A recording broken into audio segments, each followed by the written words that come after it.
opinion. Kawhi is teaching many about the definition of patience.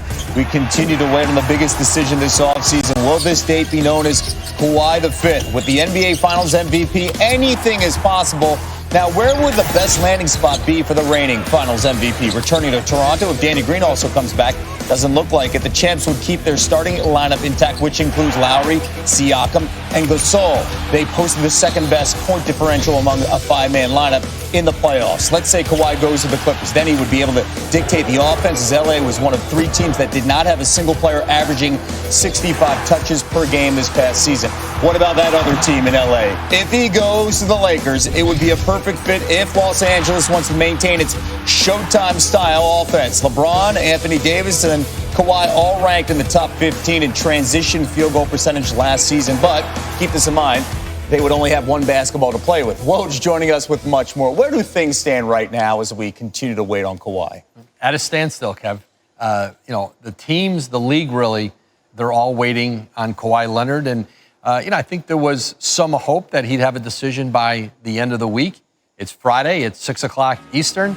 And he has not informed any team, anybody, that he has one yet. And there's starting to be an expectation among some of those involved in this that it could extend into tomorrow. But we know how this goes. In an hour or 30 minutes, you could have an epiphany and say, I don't need to sleep on this again. I'm ready to do it.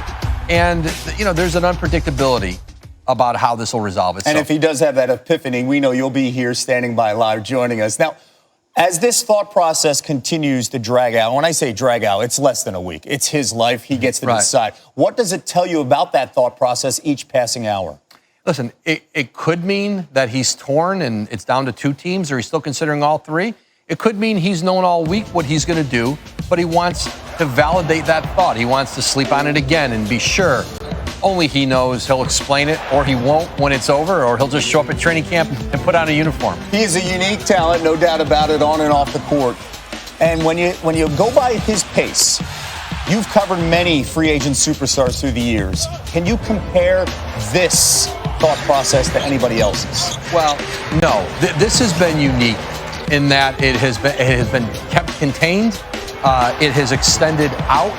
And listen, the fact that the Lakers are involved, you have the Lakers and you have the defending NBA champions.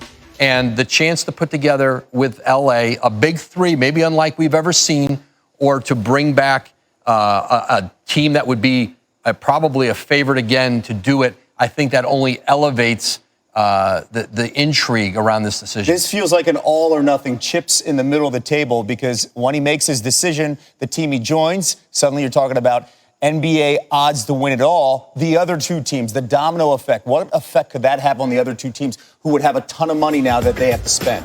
Yeah, and I think for the Lakers, they're going to go out, and if they don't get him, they'll take that $32 million and piece it together among several players, probably Danny Green, Marcus Morris, perhaps DeMarcus Cousins, possibly.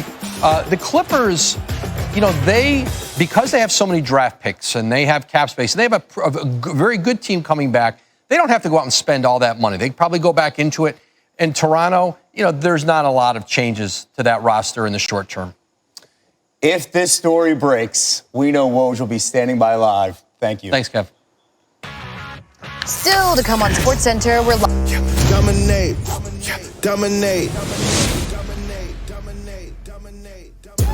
Two of the big stars in the NBA, bright young stars, facing each other today in Summer League action. RJ Barrett, Zion Williamson, former teammates, as if they're like, yo, it's been days. They just saw each other, Kevin. This isn't like a reunion of... But listen, they're obviously intrinsically linked outside of playing it today, and that's because, of course, they started this journey together. Former teammates, two of the top three picks in the draft. They were part of a stacked 2018 Duke class, as you both know, decided they were going to go to Durham. Then they each carved their own paths to the NBA, with Zion joining Anthony Davis and Kevin Durant as the only freshman to win the Wood Award. He also set a freshman D1 record, shooting 68% from the field last season. And listen, not to be outdone, RJ joined him as a first-team All-American, scoring an ACC freshman record, 860 points. It helped earn him the Jerry West Award for the country's best shooting guard. And then, of course, there was the draft. Zion goes #1 overall to the Pelicans. Barrett not far behind, taken third by the Knicks. They become the sixth set of college teammates to be drafted top three since 1966. Here's Zion yesterday on RJ. Obviously, it is going to be exciting to play against my brother, but, I really can't go into the game thinking of it like that because we're two different positions. So only way we'll be matched up if it's a switch or something, but I think we're both excited for it. Do you talk to him much? Oh, yeah. We talk pretty often, just checking in, making sure everything's okay. And we're just both ready to just start playing Summer League. Kevin, I know you were just wondering, how many minutes is Zion Williamson going to play? Just waiting. You right? Just well, waiting. Malika Andrews has the answer. Thank you, Malika. Yeah, exactly. Apparently between 24 and 28 minutes tonight against the Knicks. That at least is according to his head coach, Alvin Gentry. Hey, my favorite coach. Just don't tell any other coaches that we work with. Seth Greenberg joins us now from Vegas, side of that big matchup today in the Summer League. Coach, what do you want to see from Zion right out of the gate that tells you he's ready for the NBA? Well, this is his first dress rehearsal per se, but the biggest thing is I want to see his ability to change ends of the floor. Now, I understand he's going to be on a minute count, but the NBA game is different. Spacing and the number of possessions in the game, it's going to be interesting. What is his conditioning like? Because let's face it, you get drafted, you go through all the pageantry of the draft, now all of a sudden you've got to go out and play. Has he invested in his game, in his conditioning? Yeah, can he guard a ball screen? Can he make a shot? His explosiveness. I'm not worried about that. Spacing, the ability to change ends of the floor, and his understanding of the NBA game. Yeah, a lot of people want to talk about Zion in regards to weaknesses. They want to talk about his jump shot. That's certainly nothing that's going to be sorted out in July, so we'll see that. What about from RJ, though? He's facing RJ Barrett, his former teammate. What do you want to see from him that tells you he's ready to go?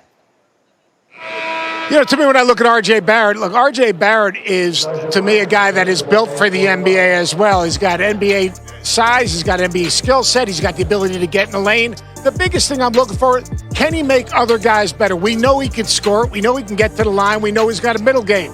Can he knock the ball down from the NBA three-point line? And can he make the game easier for others? He's going to play with more space, he's going to be able to get in the lane, and he's going to be playing with an experienced team because he's going to have Knox, he's going to have Robinson, he's going to have Trier, he's going to have guys that have played in the NBA a year ago. This is the most veteran Summer League team of all the Summer League teams. So R.J. Barrett's ability to make the game easier for others, his understanding of how to make plays with that space, and his ability to shoot the three ball from the NBA three-point line. That's what I'm looking for. Everything that you just laid out is why the Knicks are the favorite to win the NBA Summer League, which I'm sure lessens the sting of not landing anyone in free agency.